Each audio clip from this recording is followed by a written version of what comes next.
ঈমান শব্দের অর্থ কী? অর্থ হচ্ছে বিশ্বাস স্থাপন, আনুগত্য অবনত হওয়া বা নির্ভর করা। ইসলাম শব্দের অর্থ হচ্ছে বাহ্যিক আনুগত্য করা, মান্য করা এবং বশ্যতা স্বীকার করা। ইহসান শব্দের অর্থ দয়া করা, উত্তম আচরণ করা, সুন্দর আচরণ করা, নিষ্ঠার সাথে কাজ করা। ঈমান ও ইসলাম কি? দুটি কি সম্পূর্ণ ভিন্ন নাকি দুটি একই জিনিস?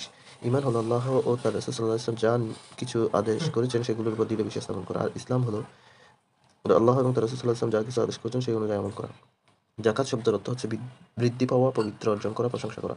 ইসলামের কয়টি ভিত্তির উপর প্রতিষ্ঠিত? উত্তর হবে ৫টি। সালাত কখন ফরজ হয়? উত্তর হবে মেরাজের রাতে। জাকাত কখন ফরজ হয়? দ্বিতীয় হিজরিতে। সাওম ফরজ হয় দ্বিতীয় হিজরিতে। হজ ফরজ হয় নবম হিজরিতে। ঈমানের শাখা হচ্ছে ৭০টি। ঈমানের সর্বোত্তম শাখা হলো এটি বলা যে আল্লাহ ছাড়া কোনো ইলাহ নেই।